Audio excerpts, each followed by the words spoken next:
أعوذ بالله من الشيطان الرجيم بسم الله الرحمن الرحيم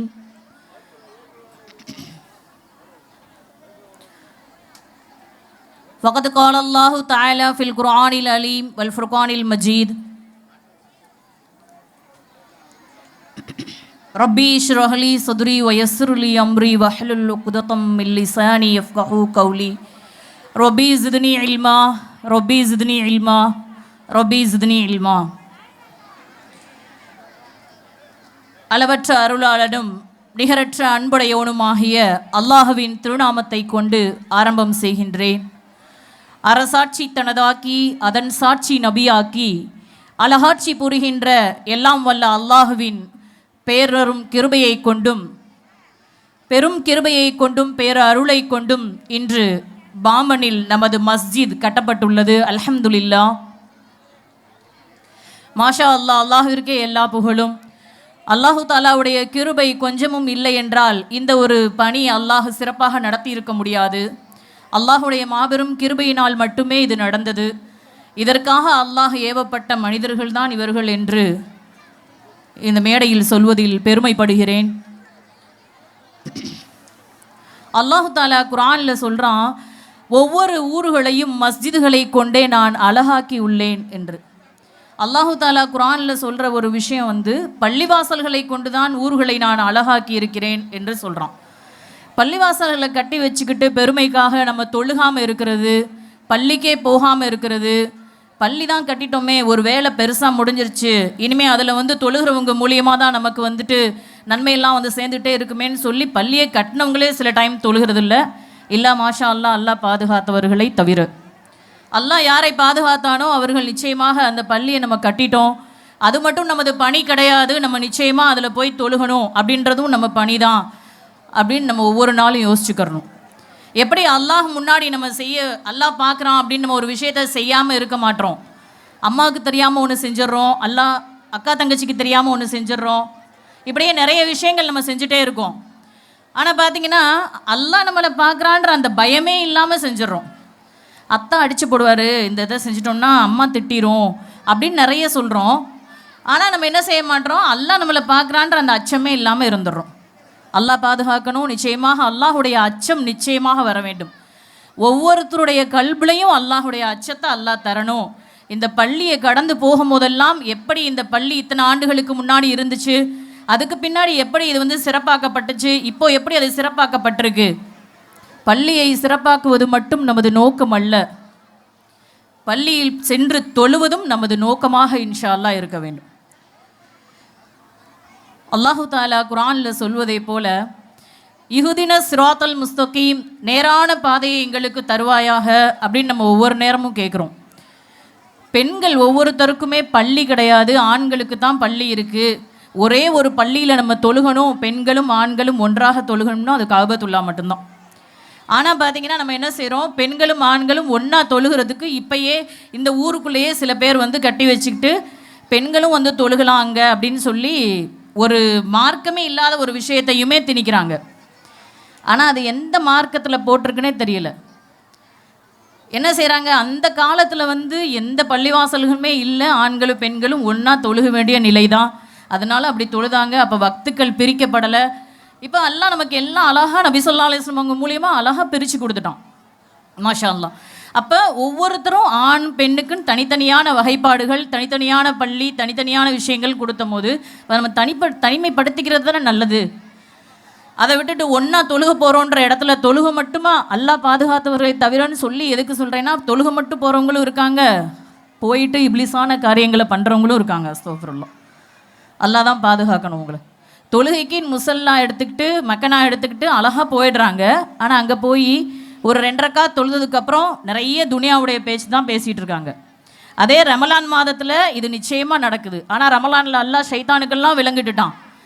இவங்க நம்மக்கிட்ட மட்டும் எப்படி தான் ஒரு எக்ஸ்ட்ரா ஒரு ஷைத்தான் இருக்கானே புரிய மாட்டேங்குது. அதுவும் அந்த 27ஆம் கிழமை அன்னைக்கெல்லாம் பார்த்திங்கன்னா ஜிகுன்னு புடவையெல்லாம் கட்டிக்கிட்டு அந்த புடவையை பற்றியே பேசி அந்த லைலத்துல் கத்ரை அப்படியே விட்டுட்டு வந்துடுவாங்க. அங்கே அதோட முடிஞ்சிச்சு, ஃபனாவாயிடுச்சு, லைலத்துல் கத்ர் முடிஞ்சிச்சு. அல்லாஹ் பாதுகாக்கணும். இப்படிப்பட்ட பெண்களை அல்லாஹ் பாதுகாக்கணும். நபிகள் நாயகம் ஸல்லல்லாஹு அலைஹி வஸல்லம் அவங்க மிஹ்ராஜ் இரவுல போயிருந்தப்போ கூட நரகத்தில் பெண்களை பார்த்தேன்னு சொன்னாங்க. அது எவ்வளோ வருத்தமான ஒரு விஷயம். அல்லாஹ் பெண்களை எவ்வளோ கண்ணியப்படுத்தியிருக்கான். அல்லாஹ் பெண்களை குர்ஆனில் எவ்வளோ கண்ணியப்படுத்தியிருக்கான். ஒவ்வொரு விஷயத்துலையும் எப்படி கண்ணியமாக அல்லாஹ் வச்சுருக்கான் பெண்களை. அப்படி இருக்கும்போது பெண்களை நரகத்தில் பார்த்தேன் நபி அவங்க சொன்ன அந்த வார்த்தையவே எந்த பெண்களாலையுமே தாங்கவே முடியாது. எவ்வளோ உயர்வானவர்கள் பெண்கள், மாஷா அல்லாஹ்.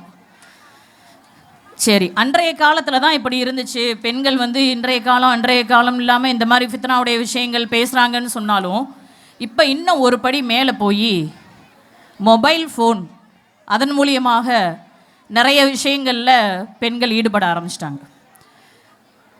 அவர்களுடைய கண்கள், விரல்கள், நெகங்கள், அவங்க கால்கள் எல்லாமே அவங்கள அறியாமல் விபச்சாரம் செய்து.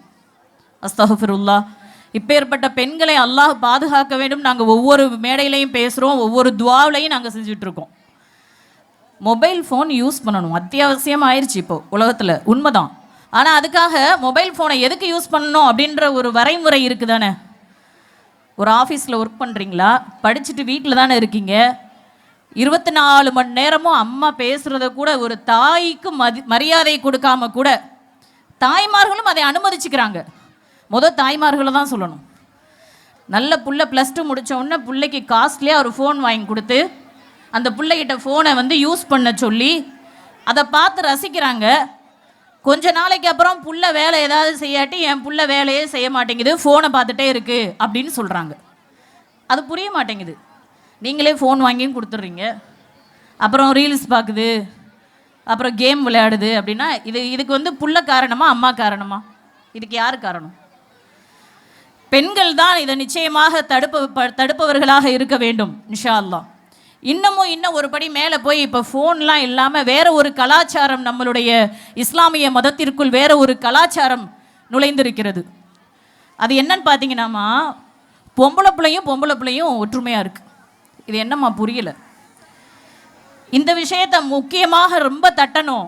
விபச்சாரங்கள் வந்து ஃபோனில் தான் நடக்குது அப்படின்னு சொல்லாமல், ஒரு பொம்பளை பிள்ளையும் ஹாப்பியாக இருந்துக்கிறது. இப்போ பொம்பளை பிள்ளை திருமணமே பண்ணிக்கலான்னு கோர்ட்டே வந்து உத்தரவு கொடுக்குதான்.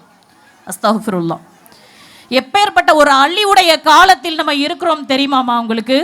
ரொம்ப ஒரு அழிவான காலத்தில் நம்ம இருந்துக்கிட்டு இருக்கோம். அல்லாஹ் பாதுகாக்க வேண்டும். ஒவ்வொரு பெண் பிள்ளைகளையும் அல்லாஹ் பாதுகாக்க வேண்டும். பெண் பிள்ளைகளை பாதுகாப்பது அதாவது ஒரு தாயின் மடிதான் முதல் மதரசா. ஒரு தாய் தான் தன்னுடைய பிள்ளையை பாதுகாக்கணும். உங்கள் பிள்ளைகளை முதலில் பாதுகாப்பதாக நீங்கள் நினைத்தால், அல்லாஹ்விற்காக இன்று இந்த மேடையில் உங்களுக்கு ஒரு அறிவிப்பு தருகிறேன். தயவு செய்து மொபைல் ஃபோன்களை உங்கள் பிள்ளைகளுக்கு வாங்கி கொடுக்காதீர்கள்.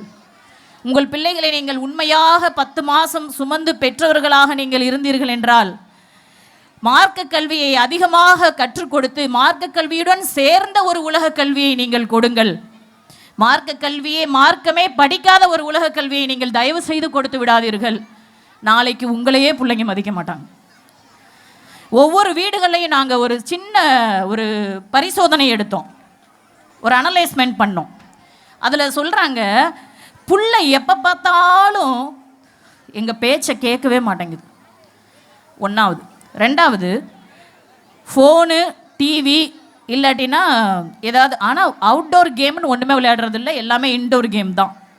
இன்டோர் கேமில் மெயினாக இருக்கிறது ஃபோன் மட்டும்தான்.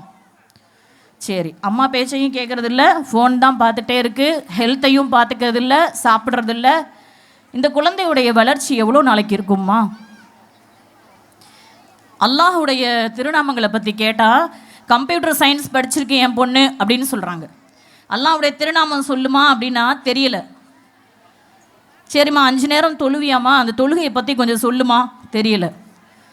சரி, கம்ப்யூட்டர் சயின்ஸில் என்னம்மா லெசன் படித்த அதை சொல்லுமா, சொல்லி தந்தாங்க படித்தேன், அதான் பாஸ் ஆகிட்டேன்ல, அப்புறம் என்ன, அதான் பாஸ் ஆயாச்சுல, இன்னும் உங்களுக்கு என்ன வேணும்? அடுத்த வாரத்தை அப்படி தான் இருக்குது. என்ன படித்தேன், நான் என்ன படிச்சிச்சுன்றதே மறந்துடுது. ஒரு கல்விமான் இடத்துல வந்து ஒரு இதே ராமேஸ்வரம் பக்கத்தில் ஒரு அவுலியா ஒருத்தவங்க இருந்தாங்க. அந்த அவுலியாவுடைய பேர் கூட எனக்கு சரியாக தெரியலம்மா. அவங்க வந்து இந்த ராமேஸ்வரம் பக்கம் பயானுக்காக வந்திருக்கும் பொழுது, எங்களுடைய ராமேஸ்வரம் பகுதி முழுவதுமே ஆதம் அலைஹிஸ்ஸலாம் அவங்க காலத்திலிருந்து இங்கே அவுலியாக்கள்லாம் நிறைய பேர் இருக்காங்க, இங்கே எந்த பயானுமே தேவை கிடையாது, நீங்கள் போங்க அப்படின்னு அந்த கல்விமானை சொல்லி அனுப்பிச்சிட்டாங்க.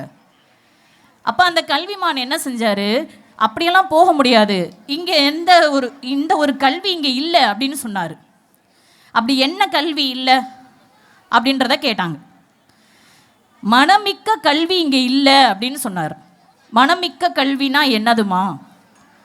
மனமிக்க கல்வி என்பது என்னது? மார்க்க கல்வியை சரிவர ஒவ்வொரு பெண் குழந்தைக்கும் புகுத்துவதற்கு பெயர்தான் கல்வி. அந்த மனமிக்க கல்வி இல்லைன்னா அந்த குழந்தை எப்படிமா சீர்கட்டு போயிடும் தாய். அந்த குழந்தையை எப்படி நம்ம வளர்த்தெடுக்கிறது? அல்லாஹுடைய பாதையில் ஒவ்வொரு பிள்ளையும் அல்லாஹுடைய ஒவ்வொரு இக்ராமையும் சொல்லி கொடுத்து, அல்லாஹ்னா ஒரு பயம் வரணும், அல்லாஹ்னா ஒரு உள்ளட்சம் வரணும், தொழுகையில் உள்ளட்சமாக இருக்கணும், பேணுதலாக இருக்கணும், இப்படிப்பட்ட ஒரு விஷயங்களை சொல்லி கொடுத்து நம்ம எங்கம்மா பிள்ளைங்களை வளர்க்குறோம்? அல்லாஹ்வுக்காக தாய்மார்களே, தயவு செய்து நம்மளுடைய குழந்தைகளை நாம் நல்ல ஒழுக்கத்துடனும் நிறைய பேணுதலுடனும் வளர்ப்பதில் நாம் கடமைப்பட்டு இருக்கிறோம். அடுத்ததாக நான் இங்கே பேச வந்திருக்க ஒரு விஷயம், முக்கியமான விஷயம், ஒற்றுமை என்பது. உறவுகளுக்குள்ள நமக்கு ஒற்றுமை கண்டிப்பாக வேணும் தாய். ஃபஸ்ட்டு அல்லாஹ் சொல்கிறான், நீங்கள் ஒரு ஜக்காத்து செய்வதாக இருந்தாலும் முதல்ல உறவுகளுக்குள்ளே செஞ்சுடுங்க. உள் மதில் தான் பூசணுமா, வெளி மதில் ரெண்டாவது தான் பூசணும். புரியுதாம்மா நான் சொல்கிறது? உள் மதில் தான் பூசணும்னா அதுக்கு பேர் என்னம்மா? நம்ம வீட்டுக்குள்ளே இருக்கவங்க தான் யார் சிரமப்படுறாங்கன்னு பார்த்தா அவங்களுக்கு நம்ம ஜக்காத் சதக்கா பண்ணணும். நம்மளே எல்லாத்தையும் சாப்பிட்டுக்கிட்டு, நம்மளே எல்லாத்தையுமே கிடைக்கிறதெல்லாம் உடுத்திக்கிட்டு, நம்மளே கிடைக்கிறதெல்லாம் அனுபவிச்சுட்டு வாழ்கிறதா நமக்கு வாழ்க்கை அல்லாஹ் சொல்லியிருக்கான்? நிச்சயமாக இல்லை. அப்போ முதல்ல பூசுறதும் இல்லை. நம்ம வீட்டுக்குள்ளே இருக்கவங்க யார் கஷ்டப்படுறா அதையும் நம்ம பார்க்குறது இல்லை. சரி, வெளி மதிலுக்கு போகலாம். வெளியில் சென்று ஒற்றுமையாக ஒவ்வொருத்தருக்கும், நம்ம இஸ்லாமியர்களே ரொம்ப ஒற்றுமையானவங்க தான் மாஷா அல்லாஹ். நான் அதெல்லாம் எந்த குறையுமே சொல்ல மாட்டேன். எந்த ஒரு ஒற்றுமை இல்லைன்னா இன்றைக்கி ஒரு பள்ளியே உருவாகிருக்குமா, ஒரு சாம்ராஜ்யத்தவே உருவாக்கியிருக்கிறீங்க, அல்ஹம்துலில்லாஹ். ஆனால் பெண்களுக்குள்ள ஒற்றுமை வேணும். நான் ஒரு மஹல்லாவுக்கு போயிருந்தேன் பயானுக்காக. அங்கே பெண்கள் எப்படி ஒற்றுமையாக இருக்காங்கன்னு ஒரு சின்ன எக்ஸாம்பிள் உங்களுக்கு சொல்கிறேன். அவங்க சாப்பாடாக்கும் போதெல்லாம் ஒரு கை அரிசியை ஒரு மஞ்சப்பையில் போட்டு வச்சுருவாங்களாம். அது எதுக்குமா, ஏமா போட்டு வைக்கிறீங்கன்னு நான் கேட்டேம்மா. அதே மாதிரி சாம்பார் வச்சாலோ ஏதாவது சால்னா வச்சாலோ ஒரு காய் எடுத்து வச்சுருவாங்களாம். ஒரு வாரத்துக்கு சேர்த்து வைப்பாங்களாம். அது எத்தனை நாளைக்குமா? இப்படி எல்லா வீட்டில் இருக்க பையில் இருக்க அந்த ஒரு கைப்பிடி அரிசியும் ஒரு தேக்ஸா அரிசி இருக்குது தாய். அதே மாதிரி பார்த்திங்கன்னா ஒரு தேக்ஸா அளவு அந்த காய்கறி இருக்குது ஒரு வாரத்தில். அதெல்லாம் போட்டு ஒரு வெள்ளிக்கிழமை அன்னைக்கு ஒரு ஃபுட்டு ரெடி பண்ணி இல்லாத ஏழை மக்களுக்கு அத்தனை பேருக்கும் பெண்கள் முன் வந்து செஞ்சிட்ருக்காங்க. இது மாஷா அல்லாஹ் வாரம் வாரம் நடக்குதுமா. இது அவங்க ஊர் பேர் சொல்ல வேணான்றனால என்னால் சொல்ல முடியலை. இப்படிப்பட்ட மக்களும் நம்ம ஊர் பக்கத்திலே தான் ஆனால் இருக்காங்க மாஷா அல்லாஹ். இது ஒரு சிறு சேமிப்பு தானே. எப்படி சாப்பாடுக்கு அரிசி போடும்போது ஒரு கை அரிசி எடுத்து போட்டு வச்சுக்கிடுவாங்களாம். அப்போ எப்பேற்பட்ட ஜக்காத்து சதக்கா அவர்களிடத்தில் பெருகி இருக்கு. இப்படிப்பட்டவர்களுக்கு அல்லாஹ் எந்த நோய் நொடியுமே கொடுக்க மாட்டாமா மாஷா அல்லாஹ். யார் ஜக்காத்தில் சிறந்திருக்காங்களோ அவங்க நிச்சயமாக எந்த நோய் நொடியும் இல்லாதவங்கள தான் இருப்பாங்க. அடுத்ததாக இன்னொரு விஷயம் சொல்லணும்னு பார்த்தீங்கன்னாமா, ஒற்றுமைக்கு அப்புறம் உள்மதில் வெளிமதில்னு இப்போ பூசுறதுலையும் நம்ம என்ன செய்கிறோம், நம்ம வயிறு நிறைஞ்சிருச்சா, அடுத்த வீட்டில் என்ன சாப்பிட்டாங்க, என்ன நமக்கு தேவை கிடையாது அப்படின்னு நம்ம அமைதியாக இருந்துடுறோம். ஆனால் அப்படி நம்ம இருக்கக்கூடாது தாய், அது ரொம்ப தப்பு.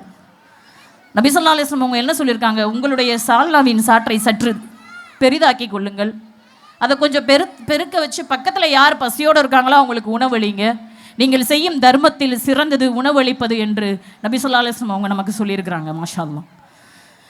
சரி, உணவளிப்புறது தர்மம் இதெல்லாம் விட இன்னொரு பக்கம் ஒரு படி மேலே போனால், பிள்ளைங்க வீட்டில் போய் நம்ம ஏதாவது பேசிகிட்டு இருந்தோம்னா அந்த பிள்ளைங்க காதலே வாங்க மாட்டாங்க, வாங்கன்னு சொல்ல மாட்டாங்க. யாராவது கெஸ்ட் வந்தால் என்னன்னு கேட்டால் ஒரு இயர்ஃபோன் போட்டிருப்பாங்க காதில்.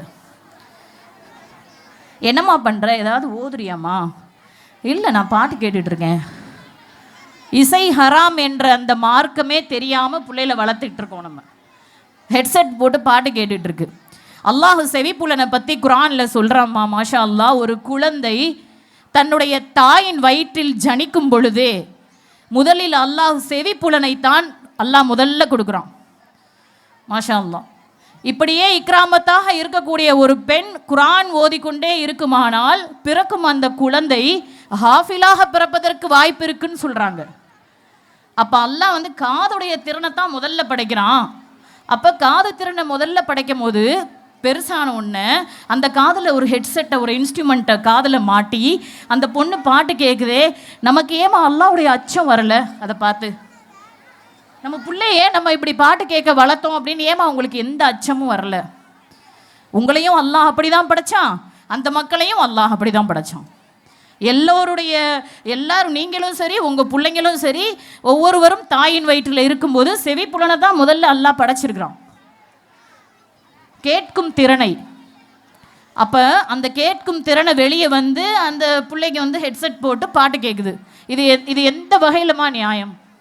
இது எந்த வகையிலமா பெண்கள் அனுமதிக்கிறீங்க பிள்ளைங்களை? அல்லாஹ்விற்காக இந்த அனுமதி பிள்ளைகளுக்கு நீங்கள் கொடுக்காதீர்கள். ஹெட்செட்டு போட்டு அல்ஹம்து சூரா கேட்குறா இருந்தாலும் தேவையே இல்லை. அது ஹெட்செட் போட்டு தான் கேட்கணும்னு இல்லை, ஓத சொல்லுங்கள். குரான் எடுத்து அல்ஹம்து சூரா ஓதுமா, குரான் எடுத்து நீ எல்லாமே பாருமா, கண்ணால் பார்த்து ஓதுமா, உன்னுடைய கைகளால் அந்த வேலையை செய்யுமா, உன்னுடைய நெத்தியை கொண்டு சஜிதா செய்யுமா. எதுக்கு அல்லாஹ் தஆலா ஒவ்வொரு உறுப்பையும் நமக்கு கொடுத்துருக்கான், இந்த உறுப்புகளை கொண்டு நீ இப்படியெல்லாம் வாழுமான்னு சொல்லி கொடுங்க குழந்தைங்க. உங்களுடைய ஜகாத் விஷயத்திலும், நீங்கள் களிமா விஷயத்திலும், தொழுகை விஷயத்திலும், ஒவ்வொரு விஷயத்திலையும் நீங்கள் பிள்ளைங்களை படிப்படியாக கொண்டு வந்து அந்த மாதிரி ஒரு விஷயத்தை திணிச்சு நீங்கள் வாழ்ந்தீங்கன்னு சொன்னால் ஒற்றுமை என்பது பிள்ளைகளிடத்தில் அதுவாகவே வந்துடும். எந்த பிள்ளை 5 நேரமும் கலா இல்லாமல் தொழுகுதோ அந்த பிள்ளை மானக்கேடான எந்த விஷயத்தையுமே செய்யாது. நம்ம போட்டு அந்த பிள்ளையை வருத்தவே வேண்டிய அவசியமே கிடையாது. மானக்கேடான எந்த விஷயத்தையும் ஒரு பிள்ளை செய்யக்கூடாதுன்னா முதல்ல அந்த பிள்ளை தொழுகுதா, 5 வக்து கரெக்டாக தொழுகுதா, ஒழு செய்யுதா அப்படின்னு தான் நம்ம பார்க்கணும். அப்போ தொழுகையுடைய விஷயத்தையும் களிமாவுடைய விஷயத்தையும் நீங்கள் பிள்ளைகளிடத்தில் புகுத்தாமல் இருந்துட்டு, என் பிள்ளை எப்போ பார்த்தாலும் ஃபோனை யூஸ் பண்ணுது, என் பிள்ளை எப்போ பார்த்தாலும் பாட்டு கேட்குதுன்னு உங்கள் பிள்ளைங்களை நீங்களே குறை சொல்லிட்டு அலைகிறதுல ஃபாயிதாவே கொஞ்சம் கூட ஒரு நன்மையே கிடையாது. இன்ஷா அல்லாஹ் அல்லாஹு தஆலா ஏவியபடி பிள்ளைகளை வளர்ப்பதற்கு நாம் முயற்சி செய்ய வேண்டும். ஆண் குழந்தைகளை வளர்ப்பதாக இருந்தால் இதுதான் பள்ளி, தயவு செஞ்சு தொழுகப்போ. 7 வயசாயிட்டா அல்லாஹ் தொழுக சொல்லியிருக்கான், 7 வயசாயிட்டா இப்படி தான் வாழணும்னு அல்லாஹ் சொல்லியிருக்கான் அப்படின்னு ஆம்பளை பிள்ளைங்களுக்கு சொல்லணும். பெண் பிள்ளையாக இருந்தால் தயவு செஞ்சு மதரசாவுக்கு போ, ஓது, தொழு அப்படின்னு பெண் பிள்ளைகளுக்கு சொல்லணும். அல்லாஹு தஆலா வந்து ஃபர்தா முறை அப்படின்னு ஒன்று நமக்கு கொடுத்தான். மாஷா அல்லாஹ், ஃபர்தா முறை கொடுத்தானம்மா. யாருக்குமா அல்லாஹ் முதல்ல ஃபர்தா முறை கொடுத்தான்?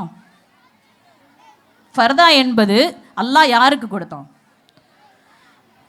ஆண்களுக்கு தான் கொடுத்தான். சொன்னோன்னா ஆண்கள்லாம் கோபமாக பார்க்காதீங்க, நிஜமாவே ஆண்களுக்கு தான் அல்லாஹ் ஃபஸ்ட்டு கொடுத்தான். ஏன்னா ஆண்களுடைய பார்வைகளை தான் அல்லாஹ் முதல் தாழ்த்தி கொள்ள சொன்னான். அவங்க பார்வைகளை தாழ்த்தலை. அப்படியே ஒரு பொம்பளை பிள்ளை போனாலும் அப்படியே பார்த்துட்டே இருக்கிறது அப்படி இருக்கவுமே அல்லாஹ் என்ன செஞ்சுட்டான், பெண்களே உங்களுடைய முகங்களுடைய மூடிகளை சற்று இழுத்து விட்டுக்கங்க முன்னாடி அப்படின்னு சொன்னான். இப்போ 2 பேத்துக்குமே ஃபர்தா முறை வந்துருச்சா? ஆண்களுடைய பார்வைகளுக்கு திரையிட சொல்லி அல்லாஹ் சொன்னான். அவங்க திரையிடலைன்றனால பெண்களுடைய முகங்களை நீங்கள் இழுத்து விட்டுக்கங்க, உங்கள் முகங்களை நீங்கள் காட்டாதீங்கன்னு அல்லாஹ் சொன்னான். ஆனால் இப்போ 2 பேருமே அதை கடைப்பிடிக்கிறது இல்லை. அதனால் என்ன தெரியுமாமா ஆயிடுச்சு, பல கலாச்சார சீரழிவு வந்துருச்சு. நம்ம இஸ்லாமிய பெண்களை காஃபிர் மதத்தை சார்ந்தவர்கள் எல்லாம் என்ன செய்கிறாங்க, பரவாயில்ல புர்காலாம் போட்டிருக்கு, நல்ல வெள்ளை பிள்ளையாக இருந்தால் கருப்பு புர்கா போடணும், ரொம்ப அட்ராக்ஷனாக அழகாக தெரியுது, ரொம்ப அழகாக இருக்குது அப்படின்னு சொல்லிடுறாங்க. இந்த மாதிரிலாம் ஒரு விஷயம் எதனாலம்மா ஏற்படுது? நம்ம பிள்ளைங்களே இந்த மாதிரி ஆக்கிட்டாங்க. அல்லாஹ் பாதுகாக்கணும். நிச்சயமாக அந்த மாதிரி விஷயங்களில் நம்ம பிள்ளைங்களை ஈடுபடுத்தக்கூடாது. ஃபர்தா முறையை பேண வேண்டும் என்றால் முழுமையாக பேணிருங்க, இல்லை விடணும்னு நினச்சிங்கன்னா முழுமையாக விட்டுருங்க. எதுக்கு அறகுறையாக பேணுறீங்க? ஏன் அறகுறையாக ஃபர்தா போடுறீங்க? அறகுறையாக ஃபர்தா பேண வேணும்னு என்ன அவசியம் இருக்குது சொல்லுங்கள். அப்போ நம்ம வந்து முஸ்லீமாக பிறந்து முஸ்லீமாக வாழ்ந்து முஸ்லீமாகவே மௌத்தா போயிடணும், மூமீனா ஆயிடக்கூடாது. அப்படி தானே? முஸ்லீமாக பிறந்தோம், முஸ்லீமாக வளர்ந்தோம், மௌத்தாகும் போது எப்படி இருக்கணுமா? ஒரு முஃமீனாக மௌத்தாக வேண்டும். இஸ்லாமியனை பிறந்து இஸ்லாமியனாகவே மௌத்தா போகிறது பெருமை கிடையாது. நான் முஸ்லீம் தான் அப்படின்னு சொல்கிறது. முஃமீனாக எப்படி முழுமை செய்யப்படும், முஃமீனாக நம்ம எப்படி மௌத்தாகும்டா இஸ்லாத்தில் அல்லாஹ் என்ன சொன்னானோ அதெல்லாம் செஞ்சு அல்லாஹ் கட்டுப்பட்டு வாழ்ந்து அல்லாஹ்விற்காகவே மரணிக்கும் போது களிமா சொல்லி மரணிக்கிறவங்க முஃமின். முஸ்லீமாவே வாழ்ந்து முஸ்லீமாவே பிறந்து ஒன்றையுமே அல்லாஹ் சொல்கிறத அறகுறையாக கடைப்பிடிச்சிட்டு ஹஸ்பண்டு சொன்னால் கேட்டுக்கிருவோம், அம்மா சொன்னால் கேட்டுக்கிருவோம், பிள்ளைங்க சொன்னால் கேட்டுக்கிருவோம். நான் அல்லாஹ் சொல்லிகிட்டே இருக்கான், கேட்க மாட்டோமேம்மா நம்ம. என்னம்மா அல்லாஹ் நமக்கு பெருசாக சொல்லிட்டான், பெரிய விஷயம் நமக்கு அல்லாஹ் என்னம்மா சொல்லிட்டான்? 24 மணி நேரம் உனக்கு கொடுத்துருக்கேன், 24 ஹவர்ஸில் ஒரு நிமிஷம் என்னை நினச்சிக்கவேன், ஒரே ஒரு நிமிஷம் என்னை நினச்சிக்க, உனக்கு எல்லாத்தையும் நான் அதிகப்படுத்தி கொடுக்குறேன் அப்படின்னு அல்லாஹ் சொல்கிறான். இந்த ஒரு நிமிடம் டைம் இல்லை நமக்கு அல்லாஹ் நினைக்க. என்ன செய்வோம் பாவம்? மௌத்தா போகும்போது உயிரை கையில் பிடிச்சிக்கிட்டு அல்லாஹ் சொல்லிட்டான், அவனுடைய தவணை காலம் வந்துருச்சு, கிளம்பு. இல்லை இன்னும் கொஞ்சம் ஒரு நாள் தெரியல, நான் இந்த உலகத்தில் இருக்க எல்லா நன்மையும் செஞ்சுட்டு வந்துடுறேன். அவனுடைய வாக்குகளை நிறைவேற்றி வாழ்வது என்பது மிக கடினமான ஒரு விஷயம்தான். ஆனால் முஃமின்களுக்கு கடினமே இல்லை, முஸ்லீம்களுக்குத்தான் கடினம். காஃபிர்களுக்கு மிக கடினம். ஏன்னா சிலையை வணங்குறவங்க கல்லை வணங்குறோன்ற ஒரு மைண்ட் செட் இல்லாமல் தானே இருப்பாங்க. அவங்களுக்கு அது கொஞ்சம் கஷ்டம்தான். ஆனால் முஸ்லீம்களாக பிறந்த நமக்கு அது கஷ்டமாம்மா சொல்லுங்கள்?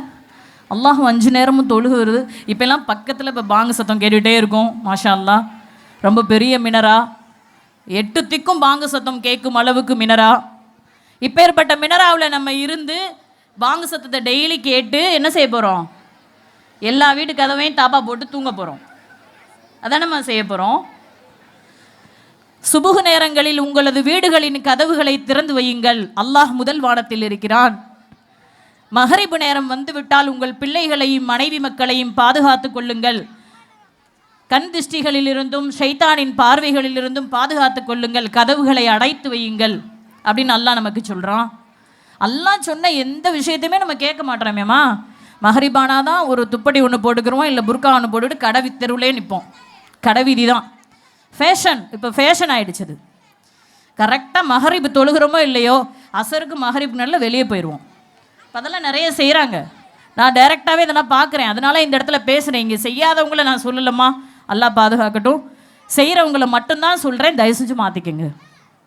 மகரிப் நேரங்களில் வீட்டை விட்டு வெளியேறுவதை நீங்கள் மாற்றிக்கொள்ளுங்கள். அது அல்லாஹ் சொன்ன வழி அல்ல, நபி சொன்ன வழி அல்ல. அதை நீங்கள் தெரிந்து கொள்ளுங்கள் இன்ஷா அல்லாஹ். அல்லாஹ் நமக்கு ஏவுனா என்னன்னு கேட்டால், சுபு நேரத்துலையும் தஹஜத் நேரத்துலையும் அல்லாஹ் முதல் வானத்தில் இருக்கான். அப்போ அல்லாஹ் தஆலா கேட்குறான், யாரெல்லாம் முழிச்சிருக்காங்களோ அவங்க மேலெல்லாம் என்னுடைய ரஹ்மத்தை நீ கொடுத்துட்டு வந்துரு அப்படின்னு எல்லா மலக்குகளுக்கும் அல்லாஹ் ஆணையிடுறான். மலக்குகள் தன்னுடைய ரஹ்மத்துக்களை தட்டுகளில் ஏந்தியவர்களாக கூட்டம் கூட்டமாக வானத்திலேருந்து இறங்குறாங்க. இப்போ மலக்குகள் சொல்கிறாங்க, எங்கே நம்ம முஸ்லீம் இஸ்லாமிய பிள்ளை விடலாம் திறந்துருக்கு. காஃபிர்லாம் பார்த்தீங்கன்னா மஞ்சள் தண்ணியை ஊற்றிக்கிட்டு கோயில் வாசலில் உருண்டுட்டு கிடக்குறாங்க. இப்போ நான் என்னடா அல்லாஹ் செய்ய? யார் முழிச்சிருக்காங்களோ அவங்க மேலே ரஹ்மத்தை கொட்டிட்டு வந்துருங்க. கிறிஸ்டின் இன்னைக்கு ஜெபம் செய்து கொண்டிருப்பவன் ஜட்ஜு, ஹிந்து பொட்டு வச்சுட்டு கல்லை வணங்குறவங்க பெரிய பெரிய போலீஸ் ஆஃபீஸர், பெரிய பெரிய லெக்சரர், பெரிய பெரிய விஷயங்களில் இருக்காங்க. நம்ம வீட்டில் நம்ம என்ன தெரியுமா செய்கிறோம்? சாப்பிட்டு தூங்குறோம், ஃபஜரானா கதவை தாப்பா போட்டுடுறோம். எப்படி அல்லாஹ்வுடைய ரஹ்மத் வரும்? எப்படி நம்ம பிள்ளைங்க எந்த துறையிலையும் இருக்கும்? ஒவ்வொரு துறைகளையும் நம்ம பிள்ளைகள் எப்படி வளரும்? நம்ம துறைகளில் எப்படி நம்ம பிள்ளைங்களை நம்ம வளர்க்குறது? எந்திரி, சுபு தொழு, தஹஜத் தொழு, அல்லாஹ் இடத்துல கேளு, அல்லாஹ் நமக்கும் அந்த ரஹ்மத் தரணும். நம்ம பிள்ளைகளும் ஒரு இடத்துல ஜட்ஜாக இருக்கட்டும். இன்றைக்கி நம்ம பிள்ளை ஜட்ஜில் இருந்தால் வக்பு சட்டத்தை மாற்றிருக்கும்லமா? மாற்றிருக்குமா இல்லையா? சைன் பண்ணி அவகாசமே கொடுத்துருக்காது, கிடைக்கல. சரி, அல்ஹம்துலில்லாஹ். நம்ம பிள்ளை ஒரு வக்கீலாவோ ஒரு ஏதாவது ஒரு விஷயத்தில் இருந்தாலோ இந்த என்ஆர்சி இந்த கண்ட கர்மம்லாம் நம்ம இஸ்லாமிய மதத்துக்குள்ளே வந்திருக்குமா? வந்திருக்காது. ஏன்னா நம்ம பிள்ளைய நம்ம எங்கேயுமே விடுறதில்ல. அதனால் நம்ம பிள்ளைங்களுக்கு எல்லாமே பெரிய விஷயமா தெரியுது. வெளி உலகம்னாலே அது பெருசாக தெரியுது. வெளியே போய் படி, இக்ராமத்தா இரி. ஏமா ஆயிஷா ரலியல்லாஹு அன்ஹா அவங்க இல்லையா? நபி ஸல்லல்லாஹு அலைஹி வஸல்லம் அவங்க இறந்த பிறகு ஒவ்வொரு சஹாபாக்களும் ஒவ்வொரு நபிமார்களும் அவங்க இடத்துல தான் போய் அறிவுரை கேட்டார்கள். ஆயிஷா நாயகி இடத்துல வாள் எடுத்து எப்படி சண்டை போடுறதுன்னு சொல்லி கொடுத்தாங்க. ஒரு பெண் தானே ஆயிஷா நாயகி, ஒரு பெண் தானே, வாள் எடுத்து இப்படி தான் சண்டை போடணுன்ட்டு நிறைய பேருக்கு சொல்லி கொடுத்துருக்குறாங்க. இப்படி தான் அறிவாக போர் புரியணுன்ற அந்த அறிவை படித்து கொடுத்தாங்க. நம்ம உம்முஹாத்துல் மூமினீன் நம்ம தாய்மார் தானே அவங்க அவங்களத்துல தான் நம்ம வந்திருக்கோம்.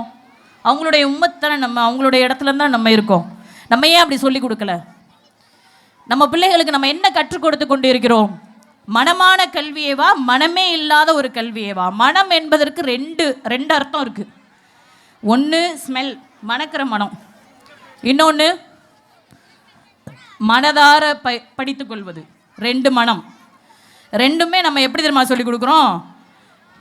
புள்ள புரிஞ்சுக்கிறாத ஒரு கல்வி, மனசார படிக்காத ஒரு கல்வி, ரெண்டையும் தான் கொடுக்குறோம். ஒன்று படித்தாலும் அதை தெளிவாக அந்த புள்ள அந்த இடத்துல பேசணும். உன்னை கற்றுக்கொண்டாலும் அதை தெளிவாக செயல்படுத்த வேண்டும். ஆனால் இன்றைக்கி இல்லை. இன்றைக்கி நிறைய இஸ்லாமிய பிள்ளைங்க நிறைய விஷயத்தில் ஜெயிச்சுட்டு வர்றாங்க. மாஷா அல்லா, நாங்கள் பார்க்க தான் செய்கிறோம். அல்லாஹ் அந்த ஆற்றலை கொடுத்துட்டு தான் இருக்கான்.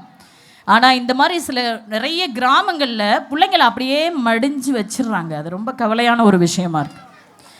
உலக கல்வியும் மார்க்க கல்வியும் ஈக்குவலாக கொடுத்துடணும் பிள்ளைக்கு, இன்ஷா அல்லாஹ். அப்படிப்பட்டவர்களாக, அப்படிப்பட்ட தாய்மார்களாக நம்ம இருக்கணும்னு இங்கே ரொம்ப நான் கேட்டுக்கிறேம்மா.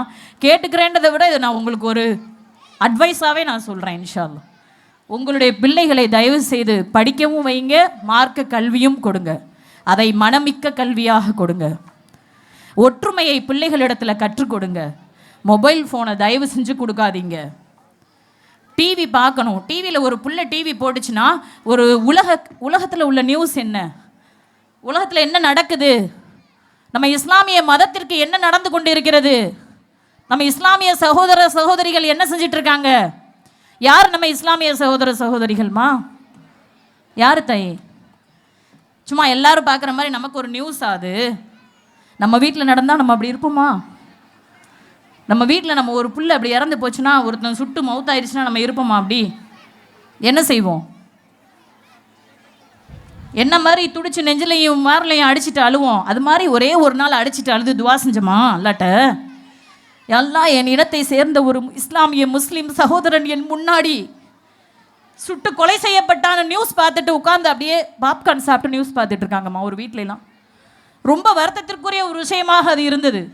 ஒரு இஸ்லாமியனை சுட்டு கொல்றத இவ்வளோ ஒரு ஹாப்பியான நியூஸாக உட்காந்து பார்த்துட்டு இருக்காங்களே, இது என்னடா அல்லாஹ், நம்முடைய மார்க்கமா இது, நம்முடைய இஸ்லாமிய மதத்தவர்களா இவர்கள் அப்படின்ட்டு அஞ்சு அவ்வளோ கஷ்டமாக இருக்கு எங்களுக்கு.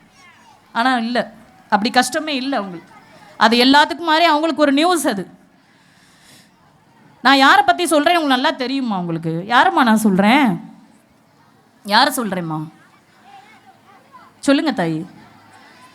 பாலஸ்தீன் மக்கள் எப்படிம்மா நாடே அழிஞ்சு போச்சு. கூப்பிட்டு சாப்பாடு கொடுத்த கொடுமைக்கு, கூப்பிட்டு சாப்பாடு போட்ட கொடுமைக்கு நாட்டவே அழிச்சிட்டாங்க.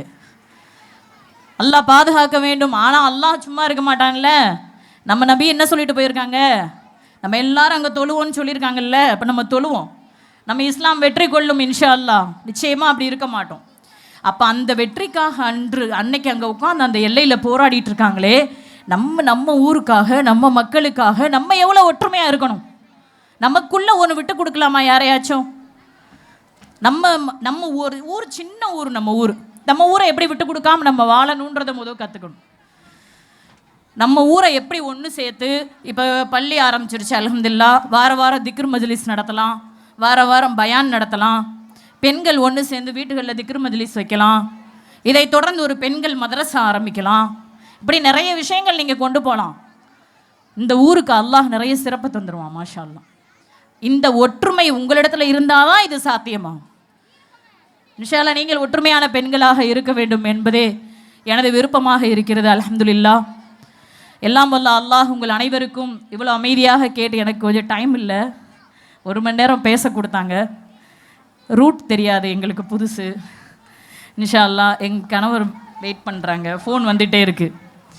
அல்லாஹு தாலா கேட்ட உங்கள் அனைவருக்கும் உங்களுக்கு நசீகத்தாக என்னுடைய வாயிலிருந்து வந்த அனைத்து விஷயங்களையும் வசியத்தாக எடுத்துக்கொள்வீர்கள் என்று எல்லாம் வல்ல அல்லாஹ்வை முன்வைத்தவளாக எனது உரையை நிறைவு செய்கிறேன். யா அல்லாஹ், இந்த ஊரில் உள்ள அனைத்து மக்களுக்கும் ஒற்றுமையை தந்தருள்வாயாக.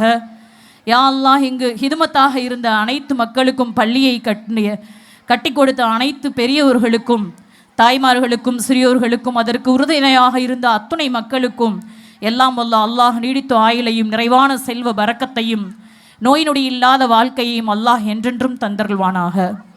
வாஹிரு தஅவானா அல்ஹம்துலில்லாஹி ரப்பில் ஆலமீன். அஸ்ஸலாமு அலைக்கும் வரஹ்மத்துல்லாஹி தஆலா பரகாத்துஹு.